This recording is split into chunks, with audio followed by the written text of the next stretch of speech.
खास स्कीम बतानी है आपने कि बच्चे थोड़े चैप्टर करें जी सर बिल्कुल, और पूरे नंबर आ जाए, उनको सारे चैप्टर करने की जरूरत ना पड़े। जी सर इंशाल्लाह इन तीनों में से आने के चांसेस ज़्यादा हैं सर इस दफ़ा।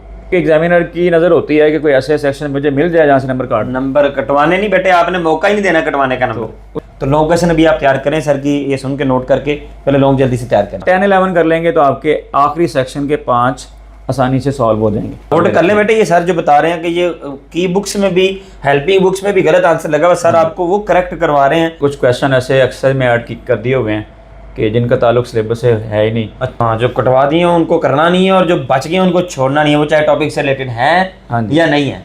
बिस्मिल्लाहिर्रहमानिर्रहीम, अस्सलाम वालेकुम प्यारे बच्चों, उम्मीद है कि आप सब खैरियत से होंगे और आप लोगों का तर्जुमातुल कुरान का पेपर जो नए स्टूडेंट्स हैं जो न्यू सिलेबस के मुताबिक दे रहे हैं, स्मार्ट सिलेबस के मुताबिक, उनका तर्जुमातुल कुरान का पेपर बहुत अच्छा हुआ होगा।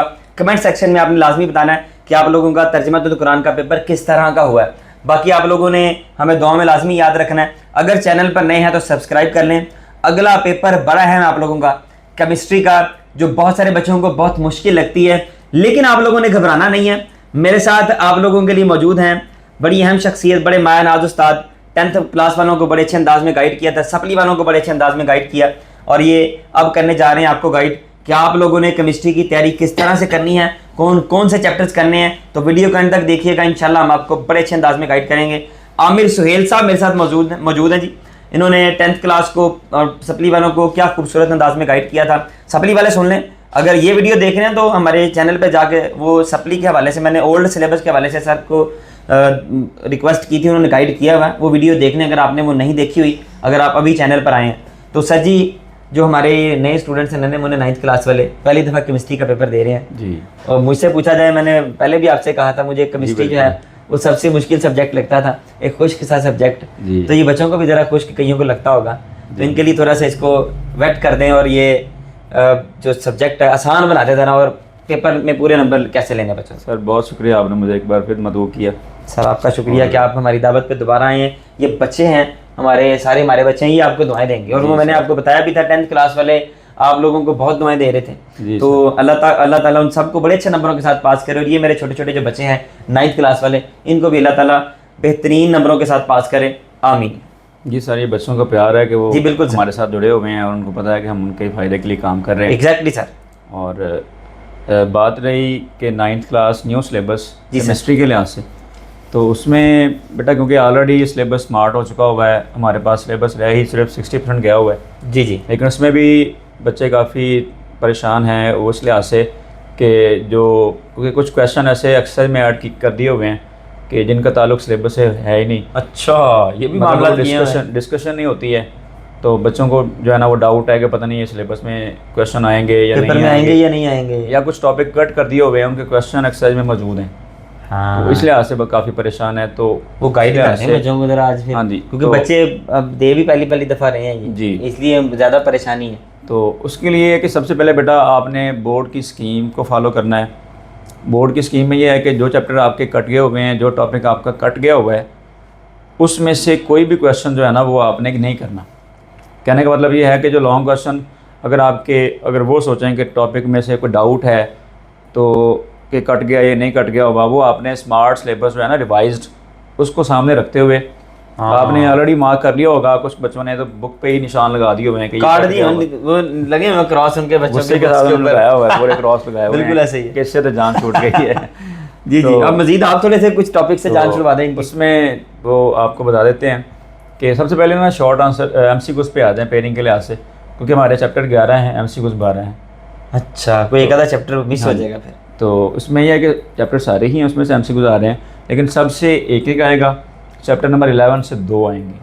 अच्छा, ये ठीक होगा, 11 में से 2 आने, बाकी सब में। अब मेन जो चीज़ है क्योंकि ये एक इस दफ़ा सेशन फर्स्ट है और हमें भी कुछ आइडिया नहीं है कि पेपर सेटिंग किस तरह की होनी है, क्योंकि ठीक है पुराने सिलेबस में तो आइडिया होता था पेपर आना किस तरह। उसमें ये है कि जो एक तो आपने अक्सर वाले जो बच गए हुए हैं वो छोड़ने नहीं। हाँ, जो कटवा दिए हैं उनको करना नहीं है, और जो बच गए उनको छोड़ना नहीं है, वो चाहे टॉपिक से रिलेटेड है या नहीं है। हाँ जी बिल्कुल। उसमें कुछ MCQs में डाउट है, वो एंड पे मैं आपको क्लियर कर दूंगा।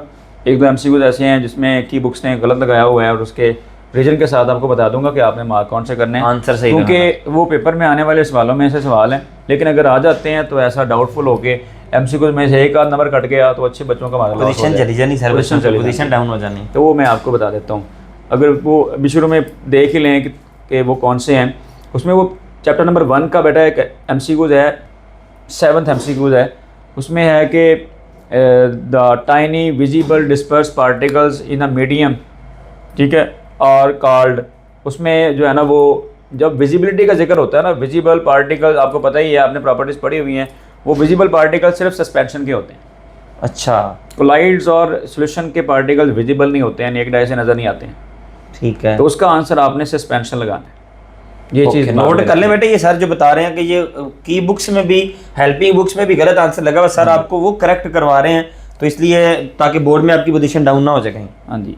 और एक चैप्टर जो है ना वो चैप्टर नंबर 4 का एक MCQ है, फर्स्ट MCQ है। उसमें जो है ना वो number of atoms in 1 gram of water, तो उसमें जो आंसर है वो कुछ बुक्स ने लगाया हुआ 0.334 मल्टीप्लाई बाई 10⁻23, वो गलत है। वो है नंबर ऑफ मॉलिक्यूल्स। वो जब निकालेंगे उसके फार्मूला अप्लाई करेंगे तो उसमें नंबर ऑफ मॉलिक्यूल्स उतने आते हैं, लेकिन क्योंकि बुक्स में भी गलत लिखा हुआ है, बुक्स में उसका आंसर सही में मेंशन किया हुआ है, उसमें लिखा हुआ है, कुछ बुक्स में लिखा हुआ है 1002 मल्टीप्लाई बाई 10⁻23, जबकि उसका असल आंसर जो है ना वो 1.002 मल्टीप्लाई बाई 10⁻23 है। ये दूसरा है। अगर ये करेक्शन होके आ जाता है ना, मतलब अगर MCQ बनाने वाले ने बना दिया हुआ है और उसमें 1.002 लगा दिया हुआ है तो ये आपने टिक कर देना है। अदरवाइज़ इन चारों में से इसका आंसर ही नहीं है, तो फिर आपने कोई भी मार्क कर देंगे, बल्कि आप मार्क किसी को करें, क्योंकि किसी को भी मार्क करने से नंबर मिल जाएगा। हाँ, खाली नहीं छोड़ना। हाँ जी, क्योंकि अगर 4 ऑप्शन में से कोई ऑप्शन वहाँ पर सही मौजूद नहीं है तो फिर आपको उसका बबल लाजमी फिल करना होता है, फिर नंबर मिलते हैं। खाली छोड़ने पे आपको नंबर नहीं मिलेगा उसका। और बेटा तीसरा MCQ जो है ना जो डाउट्स में है, क्योंकि बच्चे बार बार ये पूछते रहते हैं, मुझसे पूछते रहे through out the session, sir इसका बता दें। जो आपके पास अवेलेबल है, जिनको आप अवेलेबल हैं और जिनको नहीं उनको भी आप गाइड कर रहे हैं। तो उसमें ये है कि उसमें ना वो 3 डिफरेंट एटम्स के दरमियान बॉन्ड शो किया हुआ है और उसमें कहा कि which one of the following is weakest. ठीक है, उसमें जो डाउट है वो ये है कि F सिंगल बॉन्ड F की बुक्स ने लगाया हुआ है, कुछ टीचर्स ने भी मार्क करवा दिया हुआ है, और एक उसके बाद है O सिंगल बॉन्ड O।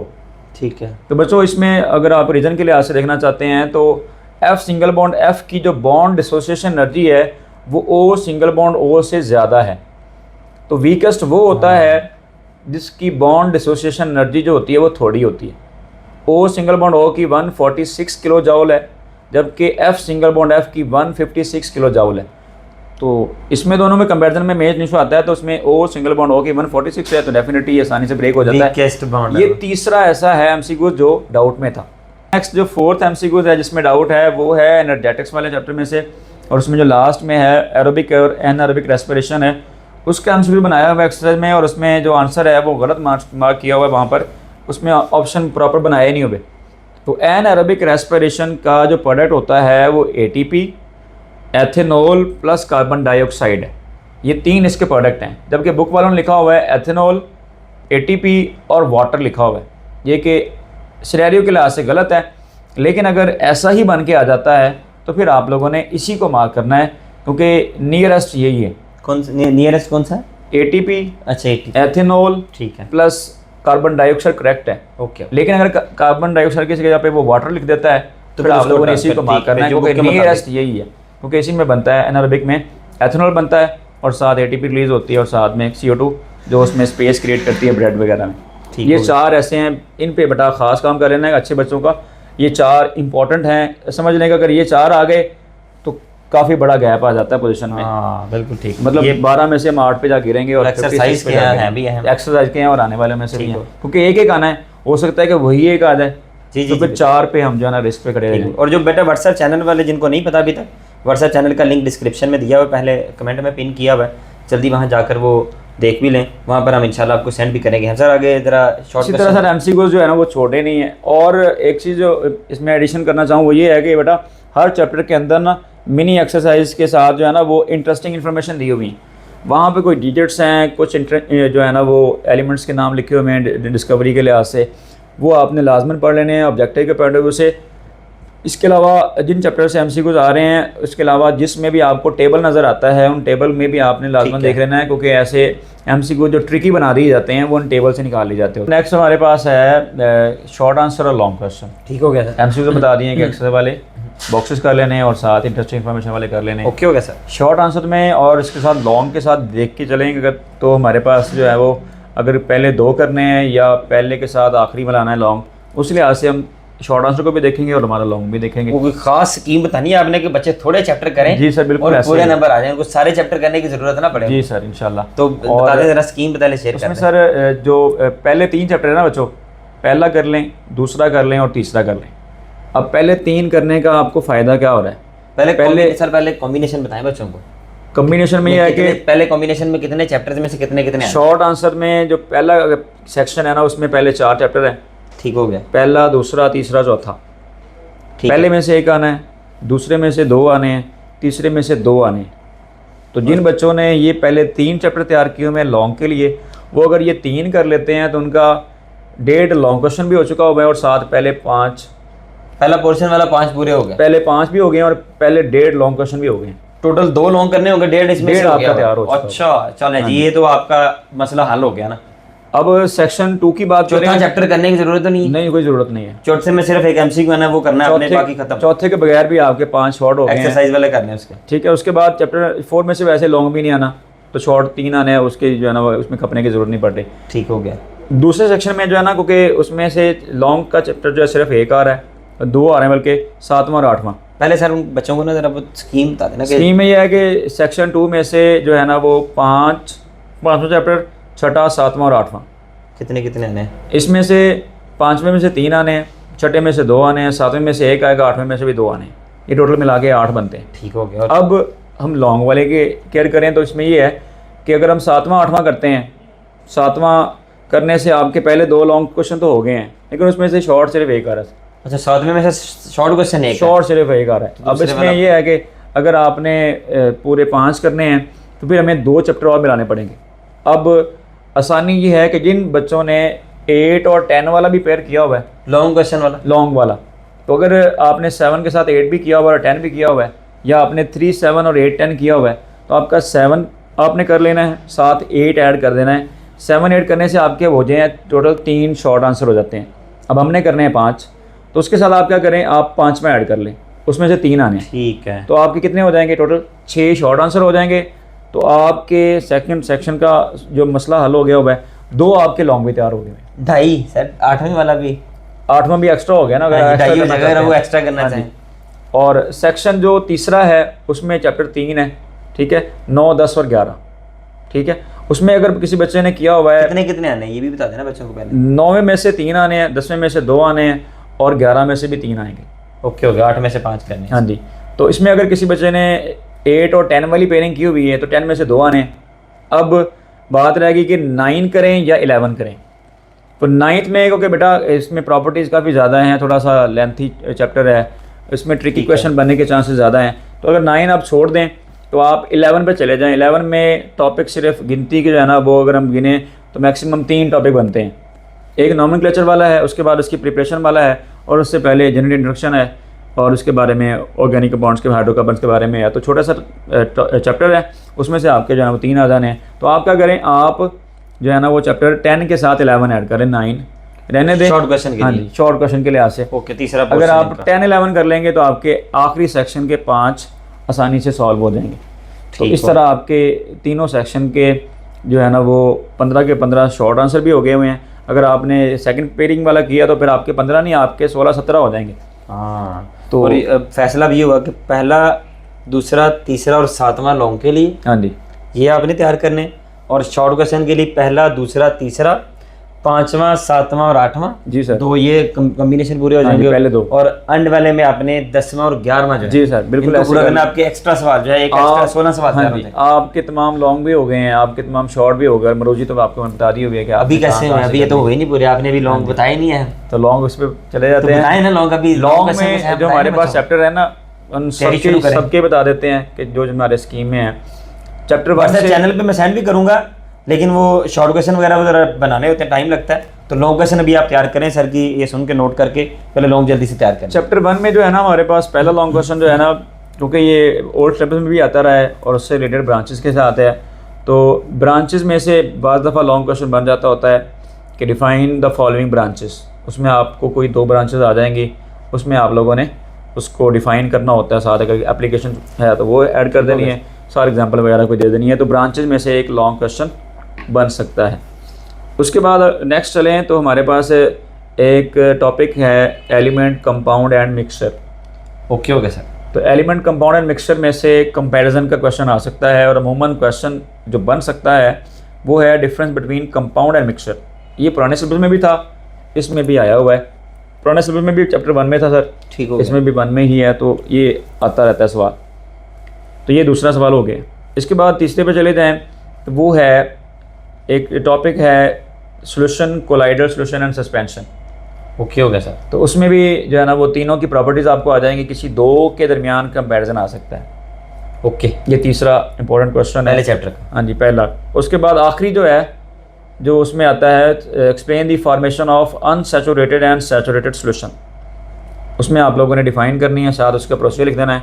अगर आपने बनाना है अनसैचुरेटेड या सैचुरेटेड, उसका प्रोसीजर क्या होता है, और उसके साथ एंड पे ना एक शॉर्ट क्वेश्चन बना हुआ, पैराग्राफ बना हुआ है, वो आप लोगों ने साथ ऐड करना है। उसका ताल्लुक उसी टॉपिक के साथ है। अच्छा, क्योंकि बाद बेटा नोट करते जाए बातें। ये बच्चों ने पेपर सॉल्व किए ना, पेपर मैंने ये नहीं लिखाए हैं, इसमें। ये बात मिस कर देते हैं, क्योंकि एग्जामिनर की नज़र होती है कि कोई ऐसे सेक्शन मुझे मिल जाए जहाँ से नंबर कटवाने नहीं बेटे, आपने मौका ही नहीं देना कटवाने का नंबर। उसमें आप लोगों ने लाजमन वो लिख देना है कि different compounds are different solubility at same temperature. उसमें वो शुगर वाला है और टेबल साल्ट वाला है, वो आपने लाजमन डिस्कस कर देना है। चैप्टर 1 के ये 4 हैं, इसमें से इंशाल्लाह आपका आ जाना पेपर। चैप्टर 2 पे चले जाएँ तो वो एटॉमिक स्ट्रक्चर पे आता है, discovery of electron, discovery of proton, discovery of nucleus, वो रदरफोर्ड के रेफरेंस से आ सकता है। Explain the discovery of nucleus with respect to Rutherford atomic model. तो ये आपकी डिस्कवरी ऑफ न्यूक्लियस में से भी 4 नंबर का लॉन्ग क्वेश्चन बन जाएगा, क्योंकि छोटा टॉपिक है। अगर ये छोटे टॉपिक आएंगे तो आपका 4 नंबर का बन जाता है, चैप्टर 1 से आपका 5 नंबर का ऐड हो जाएगा। तो ये जो है ना वो तीसरा इसमें से लॉन्ग क्वेश्चन है। इसके बाद अगर चले जाएँ तो उसके बाद चौथा जो है वो है बोहर एटॉमिक मॉडल। ठीक है, ये आप लोगों ने मुकम्मल लिखना है। इसमें ऐसा नहीं करना कि 4 नंबर का आया हुआ है तो कुछ छोड़ दें। इसमें आप लोगों ने बताना है कि बोहर मॉडल किस बुनियाद पर हुआ था, उसके बाद उसके पॉइंट्स हैं कुछ वो लिखने हैं, उसके बाद शेल्स लिखने हैं, उसकी मैक्सिमम कैपेसिटी के लिए फार्मूला अप्लाई करके इसमें निकाल के दिखानी है। टेबल बनाने की ज़रूरत नहीं है, बनाकर दिखा दें, क्योंकि बुक में भी सेंटेंस बना हुआ है, तो की आपकी वैसे ही बननी है जैसे ही बुक में स्टेटमेंट दी हुई है, स्टेटमेंट के हिसाब से। उसके बाद सब सेल्स क्या होते हैं और सब सेल के नाम के साथ उसकी कैपेसिटी कितनी है वो लिख देनी है। एंड पे डायग्राम आपने बना देनी है वही हाइड्रोजन एटम वाली। तो ये आपका चौथा लॉन्ग क्वेश्चन है चैप्टर नंबर 2 से। चैप्टर नंबर 2 से जो आखिरी सवाल है वो है define relative atomic mass and explain the methods to calculate the relative atomic mass. तो ये आपका इस चैप्टर में से आखिरी और हमारे ALP के लिहाज से ये आपके मेजर 5 टॉपिक हो गए हैं। अब आप सोच रहे होंगे कि 5 टॉपिक बता रही हैं, पीछे रह गया हुआ है, क्योंकि ये सारे ही टॉपिक अल्टरनेट होते रहने हैं हर साल, क्योंकि 9 बोर्ड है वैसे भी सर, पंजाब के सारे बोर्ड, किसी में एक सवाल आना किसी, तो ये सारे बच्चे पूछते रहते हैं ये वीडियो सर किस बोर्ड के लिए, गुजरांवाला के लिए है, मुल्तान के लिए है, बेटा सब के लिए पंजाब में जितने। तो जैसे सर ने ये टॉपिक्स बताए हैं तो किसी बोर्ड में कोई आना है, किसी में कोई आना है, तो ये अहम टॉपिक्स आपके साथ शेयर किए और ये भी बता दिए कि इनको करना कैसे है और कितना लिखना है आपने।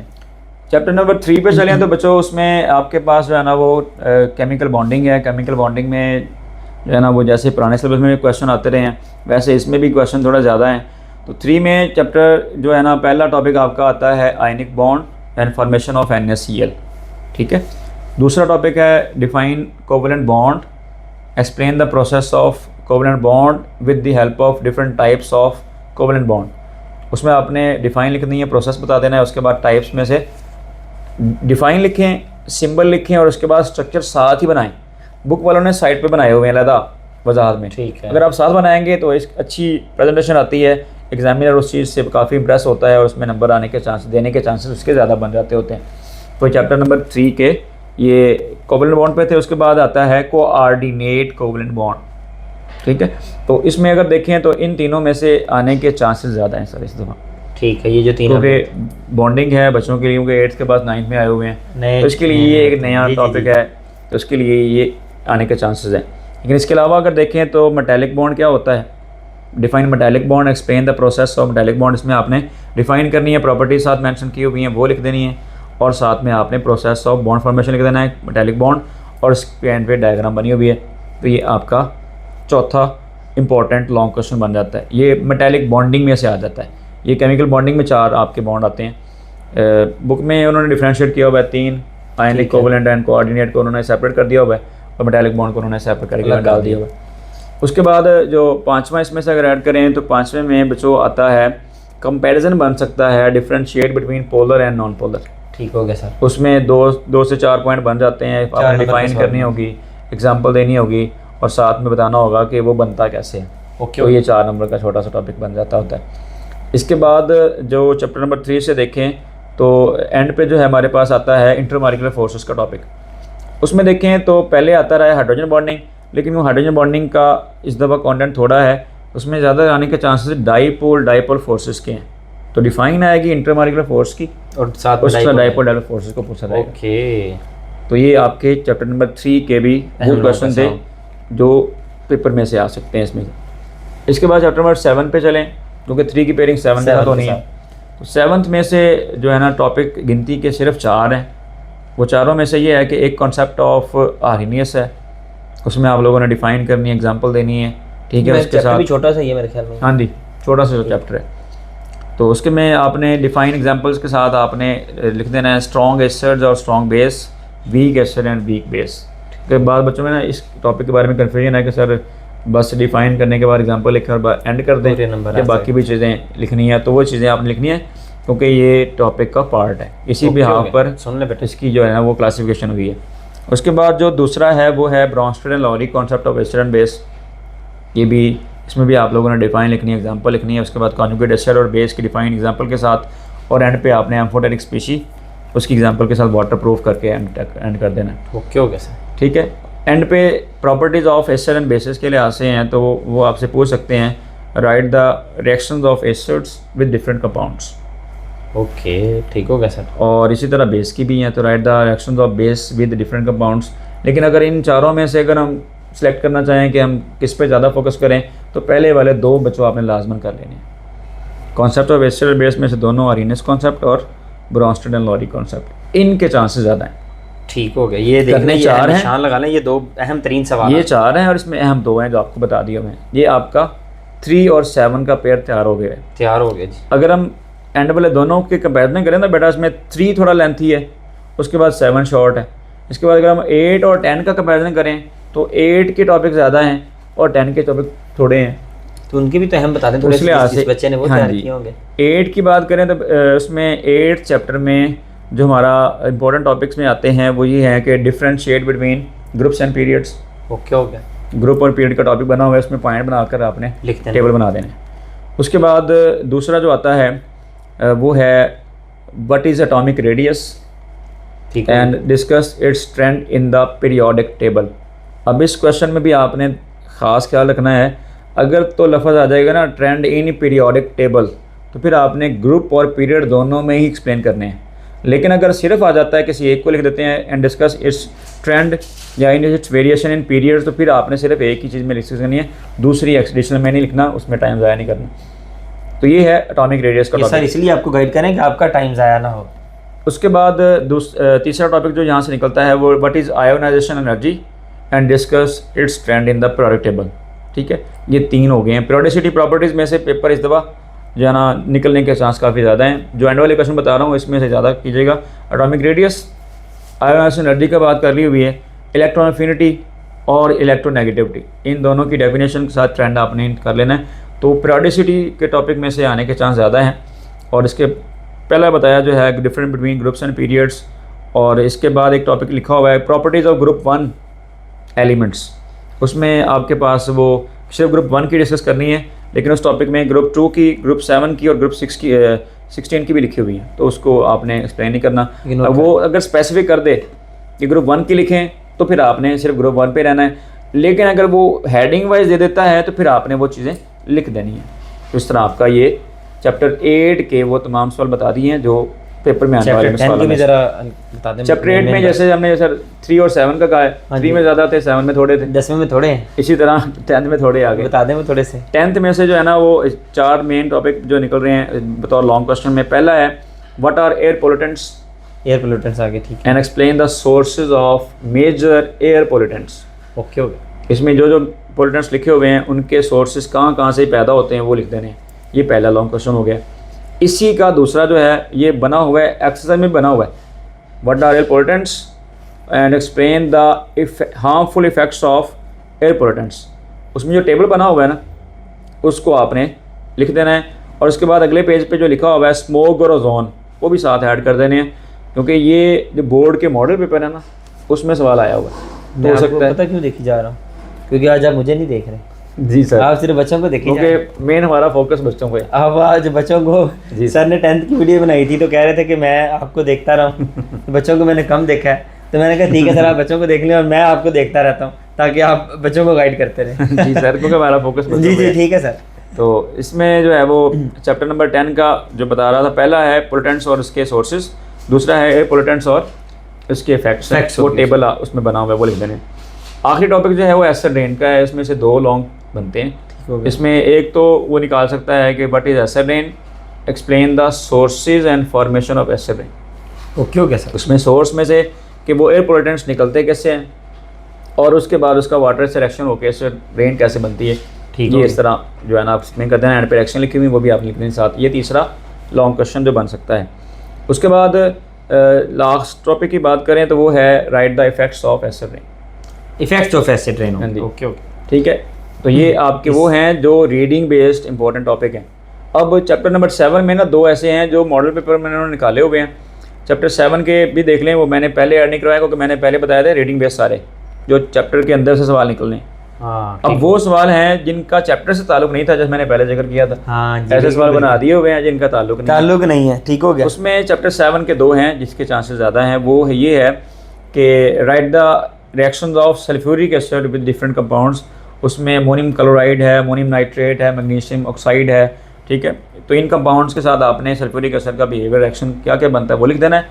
और इसी के लास्ट पे जो है ना वो डिस्क्रिप्टिव क्वेश्चन दिए हुए हैं, वहाँ पे लिखा हुआ है what will happen when lime water is pass when carbon dioxide is pass from the lime water. उसमें 2 ड्यूरेशन बताई हुई हैं, for short duration and for long duration. उसमें शॉर्ट में क्या बनेगा और लॉन्ग में क्या बनता है। तो ये चैप्टर 7 से वो हैं जो एक्सरसाइज में दिए हुए हैं और हमने टॉपिक में नहीं पढ़े हैं। तो ये वो हैं जो टॉपिक ही नहीं है तो फिर बच्चे कैसे करेंगे। ये वो की बुक्स में उसमें सोल्यूशन दिया हुआ है, उसमें से आप बच्चों ने किया हुआ है, वहाँ से तैयार किया मतलब एक्सरसाइज में मौजूद है और काटे भी नहीं है उन्होंने स्मार्ट सिलेबस में। हाँ जी बिल्कुल। तो इसके चांसेस हैं वैसे आने के। मॉडल पेपर में दिया हुआ है वो क्वेश्चन, तो हो सकता है कि वो मॉडल पेपर में भी दिया हुआ, वहाँ से भी नहीं काटा, तो इसलिए अब एज इट इज उठा सकते हैं। तो ये चैप्टर ये सारे लॉन्ग क्वेश्चन, ये सारे लॉन्ग क्वेश्चन। बाकी शॉर्ट क्वेश्चन इंशाल्लाह हम आपको व्हाट्सएप चैनल के ऊपर सेंड कर देंगे। आप लोगों ने अगर वीडियो जो है हेल्पफुल हुई आपके लिए तो चैनल को सब्सक्राइब कर लें, वीडियो को लाइक शेयर करें लाजमी, और दुआओं में आपने हमें याद रखना है। अच्छा सा प्यारा सा सर के लिए कमेंट जो है वो आपने लाजमी छोड़ देना है। मेरे लिए भी अगर आपने छोड़ना चाहें प्यारा सा कमेंट तो लाजमी छोड़ दीजिएगा। दुआ में याद रखिएगा। अल्लाह हाफिज़।